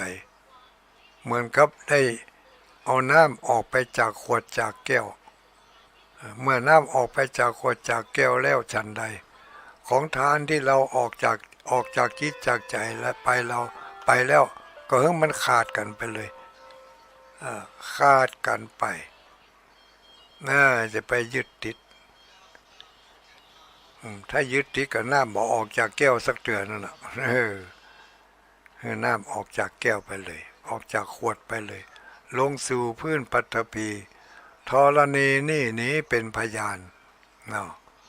แม่นางธรณีเจ้าตีเป็นพยานอันนั้นก็เป็นบุคลาธิฐานข้อเปรียบเทียบเหมือนกันเปรียบเทียบจะได้พื้นแผ่นดินเป็นสถานที่รองรับทุกสิ่งทุกอย่างทั้งความดีและความไม่ดีเหมือนกับถังขยะเหมือนกับแผ่นดินเหมือนถังขยะรองรับทุกอย่างความดีก็แผ่นดินรองรับรับหู้ความบดีก็แผ่นดินรองรับรับหู้เพราะฉะนั้นที่เราหยาดน้ำลงผืนแผ่นดินก็เพื่อให้แผ่นดินได้รับรู้รับทราบน้ำหยาดเหมือนกับน้ำใจเมื่อออกจากขวดก็เหมือนกับออกจากใจการเสียสละการทำบุญให้ทานการเอื้อเฟื้อเผื่อแผ่ช่วยเหลือผู้อื่นให้มันออกจากใจออกไปแล้วก็ให้มันขาดไปเลยจะไปให้มันเยื่อใยอะไรอาวรณ์เสียดายกินแหนงนั่นเขาปิกเอามาใส่ใจเหมือนเดิมปิกเอากิเลสเหล่านั้นเข้ามาใส่ใจบักขาดนี่การฮื้อแบบบักขาดนี่มันฮื้อแบบยังมีความเยื่อใยอยู่บัดตัดขาดมันก็ผลที่จะได้รับก็คือบางทีจะได้มาลมมาหล่ออยู่แล้วมีอันเป็นไปต้องเสียบ่ได้สักกรรมเพราะอะไรอย่างเพราะว่าเขาตานแล้วเขาบักขาดยังเสียดายอยู่ยังอะไรอยู่เนี่ยถึงเวลาที่จะได้ครับบ่ได้สักกรรมถึงที่เวลาที่ผลทานจะให้ผลล้อมล่อจะให้ผลอยู่แล้วก็โดยความตนีของเขาที่ห่วงใยอะไรอาวรณ์นั่นก็เลยมาจักทนองไว้เอาคืนเนี่ยมันได้สักคำถ้าจะเปรียบก็เหมือนมูดีซื้อเลขซื้อหวยเนี่ยกันเนาะแล้วก็วิทย์หัวแล้วก็วิทย์ใต้แล้วก็วิทย์กลางวิทย์ไปเต็มเกือบจะถูกก็ยังหำน้อยเดียวงวดนั่นซื้อแล้วนะโอ้6 ตัวนะเรียงตั้งท้ายมาถูกหมดมาวิทย์ตั้งหัวตัวเดียววิทย์ตั้งหัวซ้ำวิทย์เต็มเดียวของเปิ้นเป็น1ของเขาเป็น2เนี่ยหรือบางทีเรียงตั้งหัวไปถูกหมดพอไปถึงตั้งท้ายวิทย์ตัวสุดท้ายมันอย่างเงี้ยจะได้อยู่แล้วแต่ครับบ่ได้สักกรรมอยู่เนี่ยบางทีหมู่ที่เล่นหวยใต้ดินเนาะเล่นไปเล่นมาหมวดนี่ดีนะเก่งจัดแม่นทุ่มเลยบอกกับมันเบอร์1 ต่ออันบาทพอเลขออกมาแล้วออกตามที่เขาซื้อทุกอย่างแต่เวลาไปถามเบิกสตางค์คนขายบอกว่าสุมาเฮเตอร์เนอร์เบอร์นั่นบ่ได้เอาขึ้นสักกำบ่ได้จดส่งเจ้ามือสักกำยังข้างอยู่นี่ลืมเว้ยไปได้สักกำบ่ได้สักกำทั้งที่สตางค์ก็จ่ายแล้วบินก็ได้แล้วแต่ว่าคนขายบ่ได้เอาไปขึ้นสักคำก็เลยปั่มว่ามไปเห็นบ่ได้สักคำ เนี่ยการให้ทานของเฮานี่การให้ทานของเฮานี่มันมีผลอย่างนี้นะญาติโยมบางทีเฮาฮื้อไปแล้วแต่ยังอะไรอาวรณ์ตัดเยื่อใยบ่ขาดอืมมันมีอกุศลเข้ามาแฝงมาแทรกบ่ถึงขนาดนั้นเนาะได้กึ่งเดียวก็มีหยังก็มีบางทีฝันจัดแม่นซื้อเลขถูกแล้วบ่ตกถึงวันเลขออกมาเป็นเรียงเลขพอถูกเป๊ะเลยแน่นอนถึงเวลาจ่ายสตางค์มาคนขายบอกว่าเลขนี่เปิ้นจ่ายเกิงเดียวอ่ะไอ้ โอ้อุตส่าห์ซื้อลงทุนไปเป็นหมื่นเป็นพันหวังจะได้กำหนักออกมาแล้วได้แต่ว่าได้กึ่งเดียวเจ้ามือเป็นจ่ายกึ่งเดียวทุกคนจ่ายกึ่งเดียวเหมือนกันหมดก็แสดงว่าหมูนั่นนี่ได้เป็นได้เป็นเรียกว่าสหชาติสหกรรมได้ร่วมกันมาในกรรมอันใดอันหนึ่งอย่างเดียวกันนั่นในทำนองเดียวกันนั่นได้ร่วมกันมาพอมาถึงวันนั้นเหล็กออกมาโดนเจ้ามือจ่ายให้กึ่งเดียวอันนี้ก็มันเปรียบเทียบนะญาติโยมไม่ใช่ว่าเฮือตานแล้วจะต้องถูกเลขไม่ใช่อย่างนั้นนะไปเข้าใจอย่างนั้นไม่ใช่ว่าเฮือตานแล้วจะถูกเลขตุลุงบ่ได้แนะนำอย่างนี้นะแต่ตุลุงเฮือข้อเปรียบเทียบไว้บ่ได้ว่าการให้ทานการสละการแบ่งปันเจือจานเนี่ยถ้าสละด้วยความบักขาดตัวบักขาดใจบักขาดความเสียดายอะไรอาวรณ์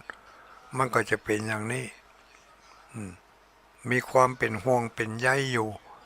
เหมือนกับการหยาดน้ำถ้าเฮาบ่ได้หยาดน้ำก็ถึงบ่เต็มใจถ้าหยาดน้ำแล้วมันเต็มอกเต็มใจแต่เฮาไปเข้าใจให้ว่าหยาดน้ำก็เหมือนกับว่าผีจะได้กินน้ำหยาดจะได้กินน้ำหยาดไปเข้าใจเอาปุ้นเนาะแต่เปิ่น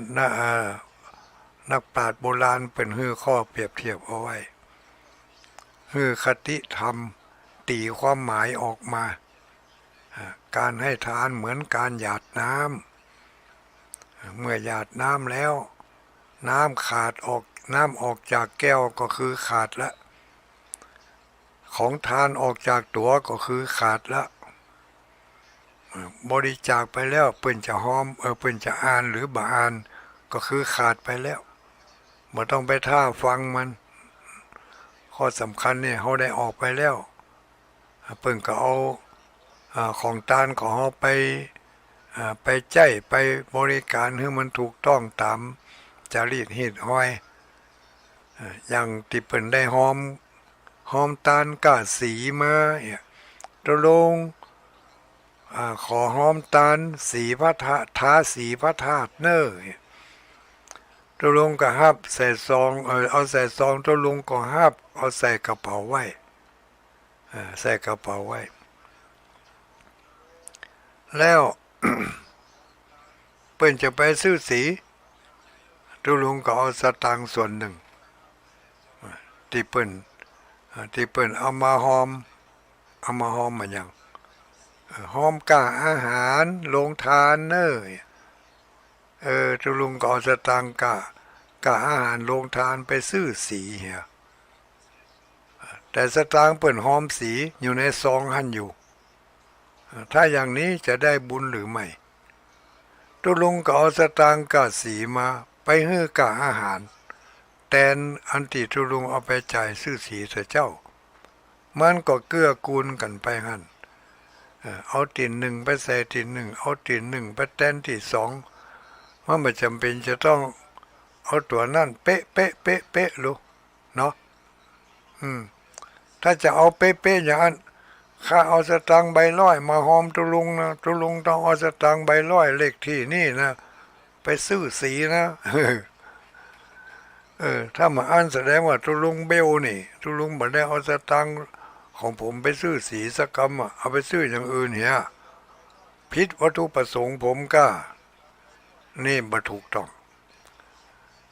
มันจะเอาอันตัวใดไปซื้ออันยังก็แล้วแต่ในเมื่อซื้อไปแล้วก็ต้องเอาตัวนี้ไปแทนตัวนั้นถ้าจะอ่านแล้วถ้าจะเอาเป๊ะๆอย่างอ่านแล้วคุณโยมโอนสตางค์มาให้ตุลุงนี่ไม่ใช่สตางค์ที่ไม่ใช่สตางค์ที่คุณโยมโอนหรอกเนาะสตางค์ไผไปหู้เนี่ยเลขมันยังก็บ่ฮู้เนี่ยโอนในโทรศัพท์พุ่นน่ะแล้วก็มาเข้าในโทรศัพท์ตุลุงเว้ยมันผ่านกี่ขั้นตอนแล้วนั่นมันผ่านใบร้อยใบพันมากี่ใบแล้วนี่เนาะกว่าจะมาถึงเป็นสตางค์ไปซื้อสีถ้าไปซื้อสีปุ๊บตุลุงสมบัติเอาเงินสดไปซื้อสีสำเราคนไปซื้อสีตุลุงสีกระป๋องนี่2,000 ไป2,700เนอะเนี่ยผมได้เอาตังค์มาตัวให้ตุลุงโอนให้ล้านต่อตุลุงก็โอนให้ล้านไปแล้วสตางค์ใบใดนั่นไม่ใช่สตางค์ที่คุณโยมเอามาหอมดูนั่นแหละมันเป็นสตางค์ในธนาคารบุญแล้วเจ้าของร้านก็ไม่จะได้ฮับสตางค์ในจะได้ฮับสตางค์ตัวนั้นหรอกฮับเป็นตัวเลขปุ่นไหนใบใดไปหู้เนาะนี่ต้องเข้าใจเพราะฉะนั้นระบบอันยังต่างๆอันนี้ยังระบบที่มันหยาบนะที่มันหยาบเป็นเรื่องภายนอกที่เฮาหู้กันหันกันนะแต่ระบบเรื่องของกรรมเรื่องของศีลของธรรมเรื่องของกรรมเรื่องของเวรนั่นจะต้องละเอียดยิ่งกว่านี้อานิสงส์ผลบุญต่างๆเนี่ยมันจะต้องละเอียดซับซ้อนยิ่งกว่านี้เขาจะเดาเอานี่มันบ่ได้มันก็ถูกมันก็ผิดถ้ามันถูกใจเขาก็ว่าดีถ้ามันบ่ถูกใจเขาก็ว่าบ่ดี อย่างนี้เป็นต้นนี่เพราะฉะนั้นที่ตัวที่ได้อู้กันเรื่องว่าบริจาคไปแล้วอ่านชื่อดีก็บ่อ่านชื่อดีจะอันใดจะได้บุญมากกว่ากันก็อู้กันไปอู้กันมาก็เปรียบเทียบเพื่อเข้าใจกันอย่างอีกเนาะญาติโยมเขาก็เหมือนกันโหหลวงพ่อสมองป่ายแล้วนี่นะอันนี้เปิ่นหอมมานี่กระสอบเนี่ยกูเตือได้อ่านวันนี้ก็ต้องได้อ่านเห็นเนอะแต่จะบอกตัวเลขเนอะอันนี้ฝากให้หลวงปู่ดอยหลวงปู่ดอยอันนี้ญาติโยมตังลำปางบุญก้านี่เนาะอยู่ในซองของธนาคารไทยพาณิชย์เนอะฝากให้หลวงปู่ดอยจำนวนหลายหมื่นนับหลายเตือขอบคุณนะคุณโยมแม่เล็กถัดมามีแม่แก้วคำซ้อนบ้านป่าจันหอมมานี่1 ซองถัดมาหมายมีคุณฟองไหลแก้วแปงจันฝากสีดาคนงามไปวัดม่อนจอมพอไปตานวัดตุลุงดอยกะน้ำกะไฟแล้วก็ฝากไปวัดน้ำบ่อพระบาทน้ำบ่อหลวงสาววาใส่เลขสาวมามซ้ำสาววาวัดไปฝากไปพญานาคทาสีพญานาคแถมสตางค์อยู่ใน3 ซองเนอะสาธุอันนี้เดี๋ยวนี้เหลือกับ2 เปานะฝากกาน้ำกาไฟของคุณโยมแม่แสงคำอ่อนทัดนั่นมา มีแม่น้อยอินยาศรีลำปางอันนี้ก็ฝากมาอู้ถึงลำปางแต่เจ้าก็ว่าตะวาเนี่ยอาจารย์มหาสมชาติชาตาปัญโยได้โอนสตางค์เข้าบัญชีของตุลุงจำนวน600ป่ายเนอะป่ายเราได้จำมาได้ถ้าอาจารย์มหาสมชาติบอกว่าญาติโยมตังลำปางเพิ่นฝากมาอีวะเป็นสตางค์600ป่ายมหาสมชาติก็โอนเข้าบัญชีให้ตุลุงแล้วเรียบร้อยเนอะพี่น้องลำปางลำปางหนาวันที่8ปะกันเนอะวันที่8ปะกันที่วัดบรรพตสถิตวันที่27 28 29 30กันนี่ปะกันที่วัดห้างตำก่อนเนอะ27ส่งน้ำพระธาตุ28ถ้าจะตันจ่อตันตุงก็29 30งานปล่อยหลวงที่วัดห้างตำไผมีข้าวน้ำโภชนาอาหารก็เอาไปออกลงทานถัดมามีนายรัฐบุญทนพร้อมโดยครอบครัวบำรุงการน้ำกาไฟทุลุงดอยบ้านตาสะแลหมู่ที่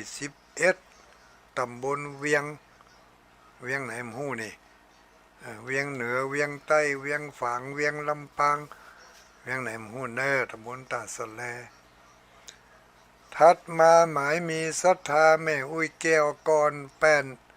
บ้านห้างต่ำอันนี้ไม่ใช่ห้างต่ำก็บ้านห้างต่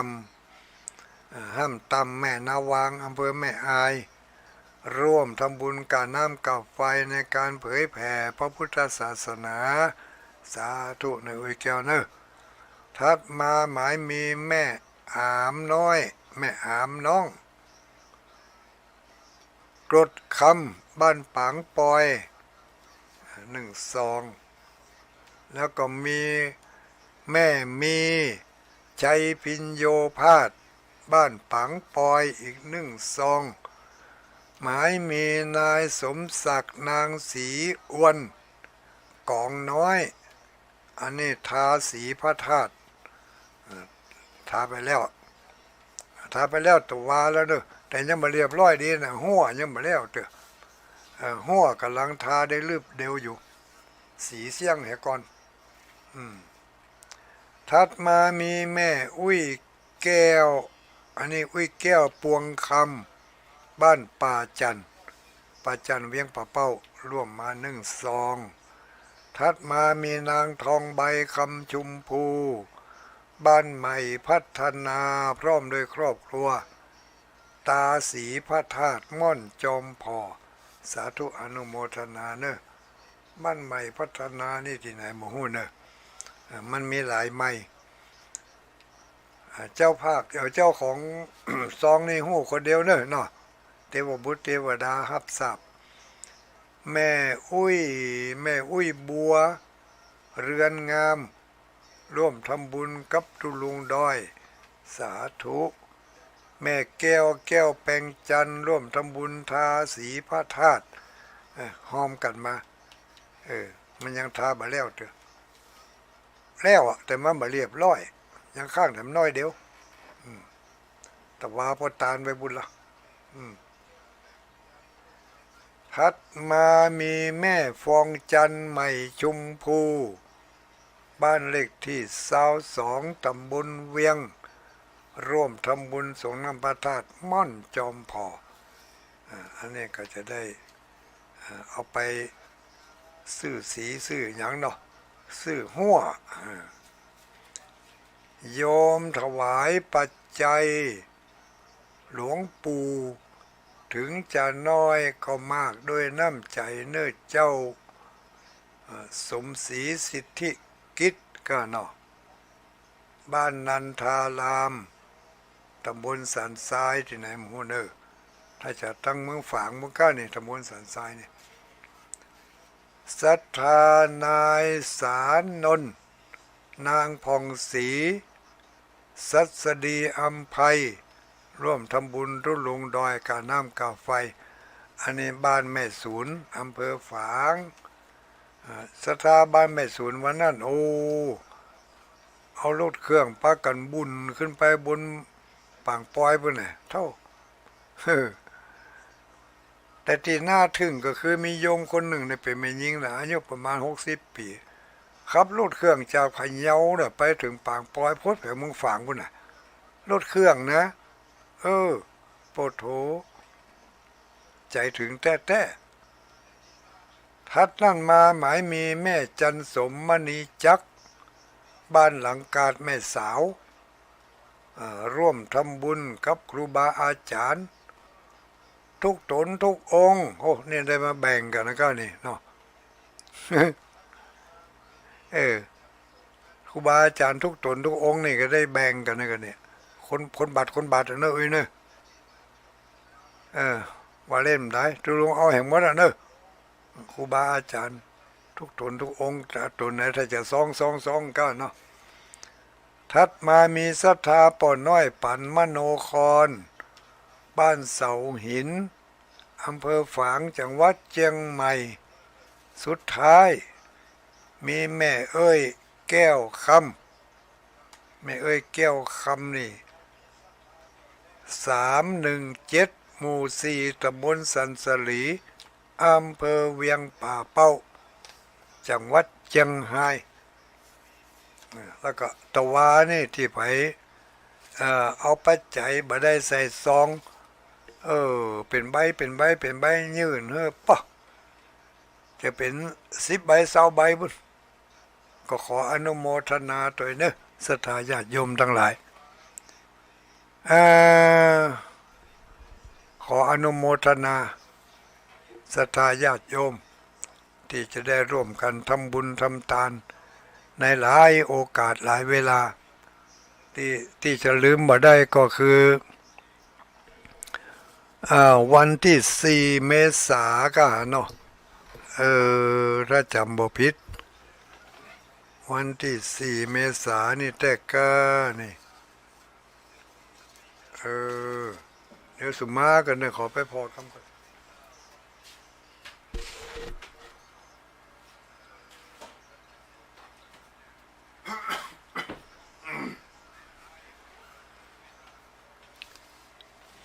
วันที่4 เมษายนญาติโยมอันนี้วันที่4 เมษายนก็ขอเชิญไปร่วมทำบุญตาลศาลาการประเรียนปอยหลวงตาลศาลาการประเรียนวัดวังเจริญเนอะบ้านวังเจริญที่ตำบลมันยังแฮวังเจริญตำบลวังเหนือวังใต้อย่างนี้อำเภอวังเหนือจังหวัดลำปางนี่นะวัดของพระเดชพระคุณท่านอาจารย์ท่านพระมหานพดลท่านพระมหานพดลสุวรรณเมธีเจ้าคณะอำเภอวังเหนือเพิ่นจะมีการตานศาลาการประเรียนในวันที่4 เมษายน 2567นี่พี่น้องวังเหนือพี่น้องเวียงป่าเป้าวังเหนือวังใต้ลำปางหวานเลยนะใกล้ๆฮั่นได้ยินข่าวอันนี้แล้วก็ไปปะกันเนอะตุลุงก็จะไปร่วมกับงานเปิ่นสักบึดสักเมื่อที่วัดใหม่วังเจริญก็เนาะ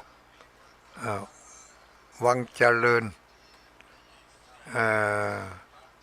บ้านคุณโยมแม่น้อยที่เป็นจังโทรมา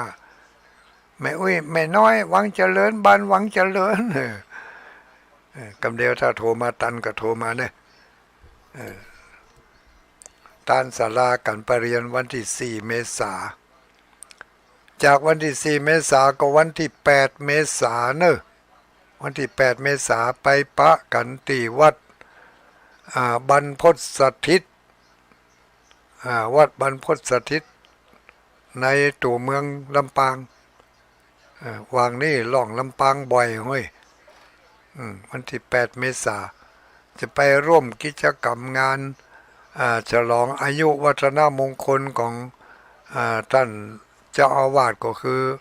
พระเดชพระคุณอาจารย์พระมหานพดลเจ้าคณะอำเภอวังเหนือเปิ้นจำพรรษาอยู่ที่วัดบรรพตสถิตอำเภอเมืองจังหวัดลำปางที่วัดอาจารย์มหาสมชาตินั่นนะมหาสมชาติก็อยู่ฮะนะอยู่ที่วัดบรรพตสถิตวันที่8แล้วก็จะมีงานช่วงเจ้าเป็นงานทำบุญอายุวัฒนมงคลสืบราชตาถวายกับท่านพระอาจารย์มหานพดลเมื่อช่วงบ่ายอาจารย์เพ็ญเสร็จเรียบร้อยแล้วจะมีงานคารวะดำหัวครูบาอาจารย์พระสงฆ์องค์สังฆเจ้าในกลุ่มคลื่นสีขาวและกลุ่มนักเผยแผ่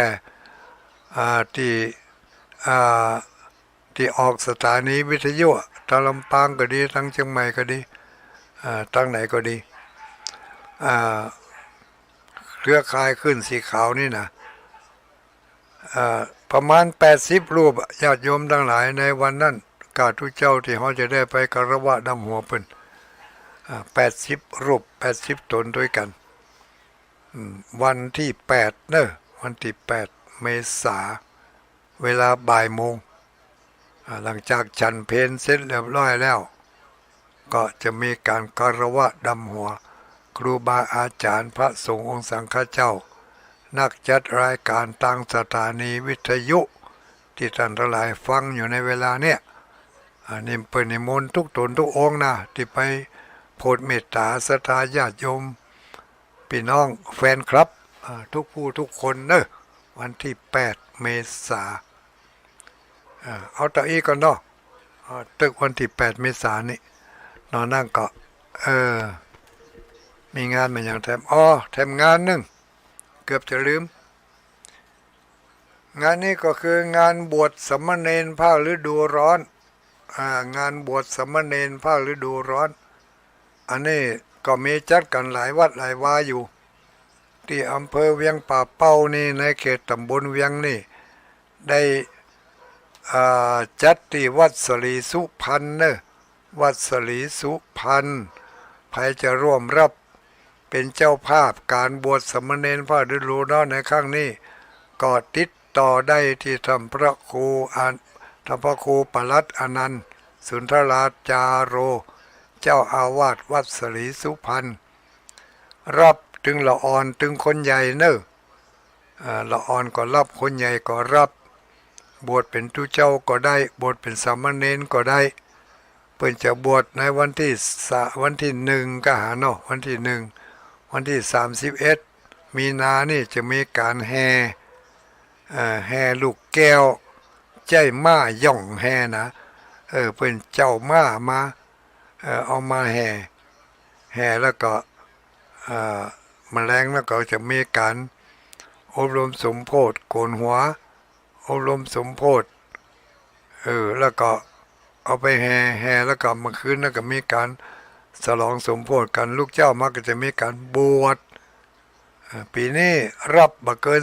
30บัดเดี๋ยวนี้ได้กี่ตนกี่องค์แล้วโมโหเนอะขาดการติดต่อ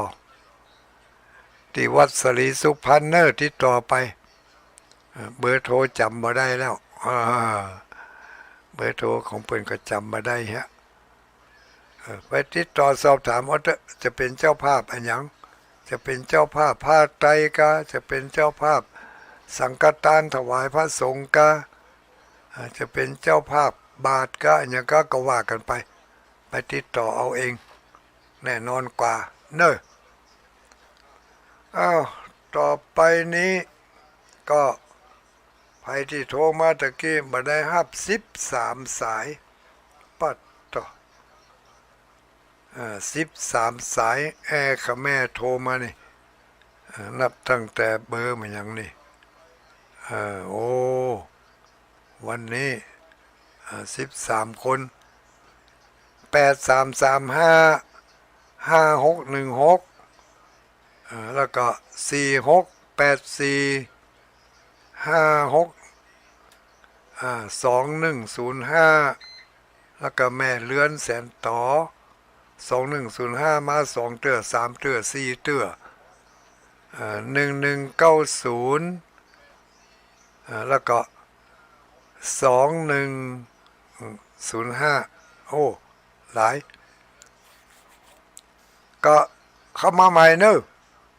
0932722499น้อยอกน้อยใจก็มาโทรก็โทรเธอมาถ้าไปน้อยอกน้อยใจเมื่อเปิดเวลาเมื่อเปิดก็ฮับก็โทรเนาะในเมื่อบ่เปิดก็เตือโทรมามันก็ยังอีกบ่ฮับก็ไปฮับได้บอกให้โทรมันมีช่องทางอยู่ช่องทางทางไลน์ก็อ่านทางไลน์ไป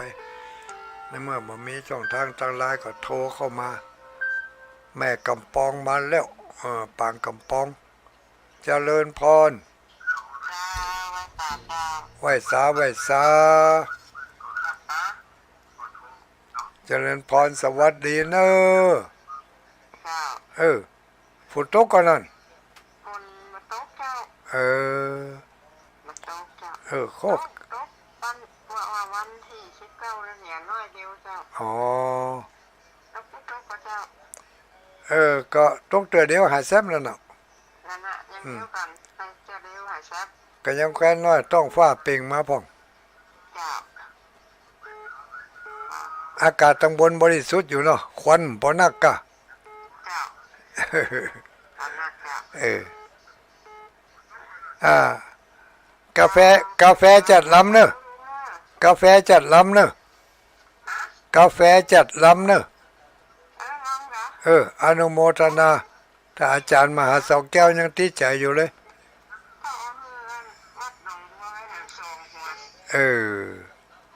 สาธุเนอะสาธุเนอะอนุโมทนาสาธุ2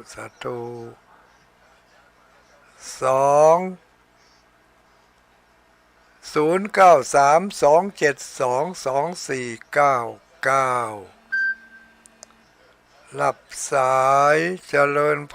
รไหว้สา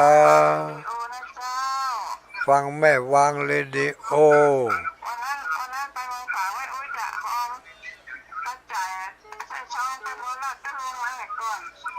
นั่นมาตันสักกำ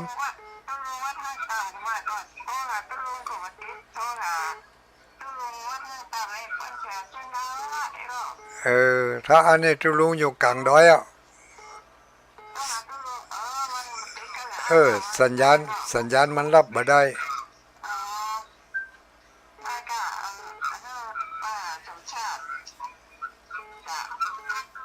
เป็นยังมันน่าไปตัวเอาบ้านบุญในนักดิอนุโมทนาเปิดวิทยุอดตัวเหรอมันกลัวมันได้ยินก็ว่าจะได้เนี่ยเปิดวิทยุห้ามตัวนี่ เป็นตาดีใครว่าเนาะเจริญพรอีกะดักปิ้งอีกะปิ้งเลยอันไผ่เนี่ยนั่นน่ะเชียงใหม่มันกว้างขนาดนักชื่อว่าจะได้อยู่บ้านไหน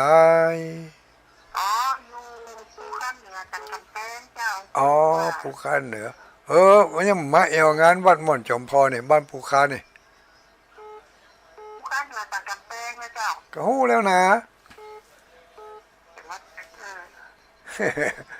นาทีไม่เอวงานวัดม่อนจอมพอเนี่ยโอ้คนหลายดอยบ่ได้โลฟังกันหลายก็เนาะบ่ได้ท่องได้ถามกันเนาะอันได้ยินข่าวว่าตั้งปุ่นฝนตกหนักขนาดอีกะฟ้าถล่มทลายกะ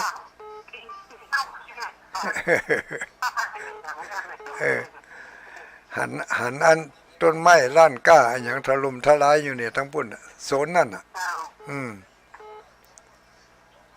อนุโมทนาเนอสาธุขอบคุณหลายๆ0932722499เจ เจริญพรเจ้ากับภาษาเจ้าไหว้สาใครเอ่ยเรียนนอนมาเรียนตามเทซ่อนเจ้าแม่คำนวณบัณฑิตดำแจ้ซ้อนเปลี่ยนเบอร์สำนักก็ว่าได้เปลี่ยนเนาะเอออันมันแต่จะซ่อนกันอยู่ในนี่มันจะเปลี่ยนเบอร์เดียวได้กันเอาได้อันได้ตั้งแต่ตาเจ้ามาแล้วมันแบบนี้มันจะเป็นแต่ยังเป็นแต่สถานนี้เป็นแต่ยังมันยังไงขาดหายก็มันขาดมันขนาดก็ออกมากะออกมาเหมือนกับขาดไปเหมือนตาเจ้าพอกูสังวรเตะทั้งต้มหัวเหลียงหัวเราก็ยังเร็วกว่านั่นกะเจ้าตะกี้ตอนตุลุ่มออกเลยเป็นบ้านนะหัวลำเดียวตั้งไปปลายไปดีนะมันถ้าจะเป็นตั้งสถานีต้นทางตอนเจ้าตอนพ่อครูพี่บ้านออกกันเหมือนกันเจ้ามันบางทีก็อินเทอร์เน็ตล่มพ่องยังพ่องเนี่ยแล้วอย่างแต่เจ้าเนี่ยโอ้จราจรคงจะหนาแน่น วันนี้เป็นใจเส้นทางกันนักอนุโมทนาเนอะเนอะอุ้ยคำนวณสาธุอุ้ยคำนวณกำลังแข็ง111987เจริญพรสวัสดีไผเอ่ยไว้สาไผนี่วัดวังเจริญนั่นมันก็แม่แสงล่าวังเจริญวัดก็ชื่อวัดวังเจริญนะอย่าวัดใหม่สามัคคีธรรมบ้านวังเจริญวังเจริญวัดใหม่สามัคคีธรรมวัดอาจารย์ราชมหาหนุ่มคนนู้นน่ะแม่นจะได้ไปแอวอยู่เนอะเกียมน้ำพริกน้ำพักไว้เนอะสาธุอนุโมทนาบ้านใหม่สามัคคีธรรมวังเจริญพี่น้องวังเจริญไปร่วมกันเนอะพี่น้องวังบ้านวัดอย่างก็อำเภอบ้านใหม่อำเภอวังเหนือเจริญพรสวัสดีจ้าได้เข้าห้องซ่อมบ่อยๆซ่อมตัวนี้ดีกว่าตัวนั่นไปซ่อมตัวนั่นดีกว่าตัวนี้รู้อย่างนั้นกันเนาะ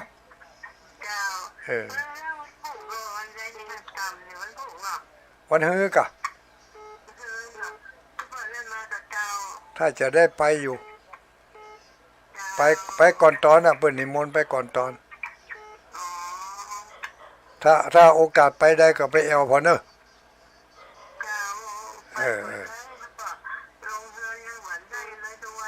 อันโล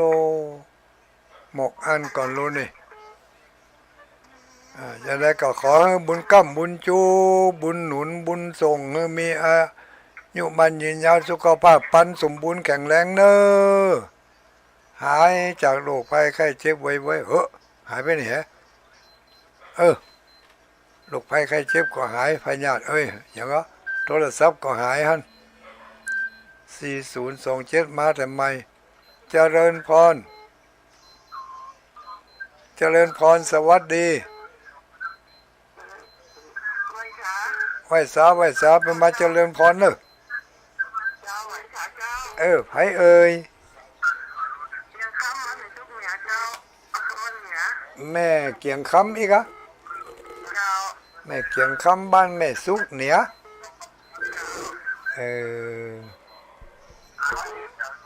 โทรมาครั้งแรกเนาะโทรมาครั้งแรกกะโทรจัดบ่อยนี่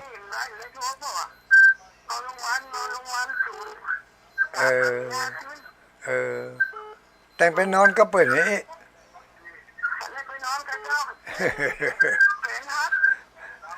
แต่งไปนอนก็เปิดให้ เออก็ขอให้ปันห่มปันหายเนอะเออไหวซาสุขภาพสมบูรณ์แข็งแรงไว้ยังเหลือเวลาอีก5-6 นาทีเนอะญาติโยมทั้งหลายแม่เรือนแสนต่อ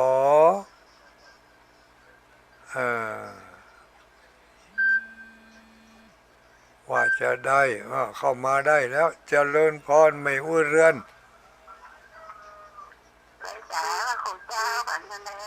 ไหวสาชัดเจนดีเนาะ94แม่ขจารย์โมเดิร์นมีเวลาก็ไปเอลเนอะวันที่4มันต้องได้กะโทรศัพท์ยังได้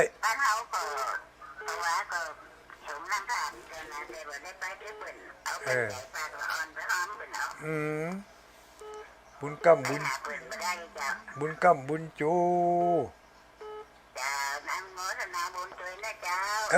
ปันห่มปันหายปันย่างปันเตียวตั้งไข่เนอะสาธุอนุโมทนาสาธุเจริญพรสวัสดีเจ้าแม่อุ้ยมายังลูกไหนมา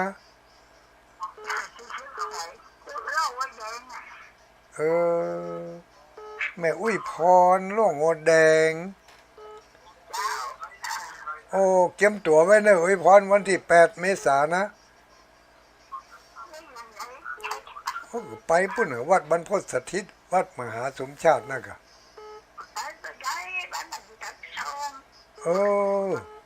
เกิดขึ้นรถโดยสารไปปะ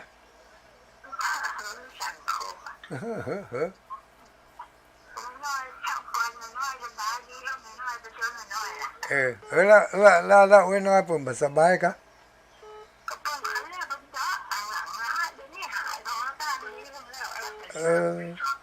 เพิ่น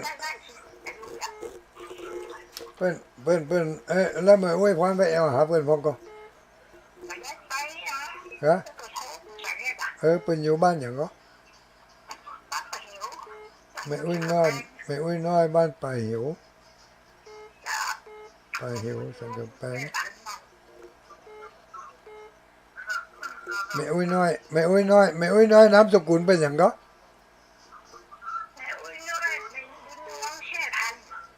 แซ่พัน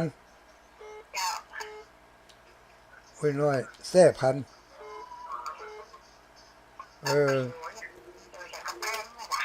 ไปหิวสังกำแพงไม่อุ้ยน้อยมาเดี๋ยวนี้จะได้จืดได้ตั๋วเป็นน้อยสมชื่อก็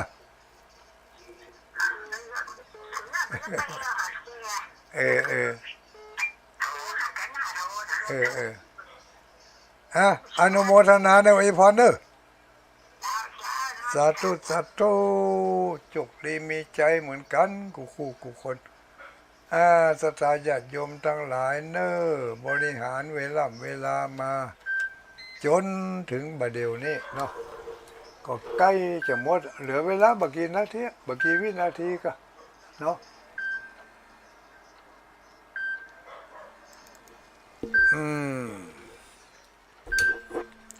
รับสายของแม่ฉลาดเสียหน่อยเจริญพรไหวสารายการสุดท้ายเนอะเว้ยเนอะวันที่8วัดบรรพตสถิตแต่เอกเนอะอายุวันโนสุขังพลังเหมือนกันกู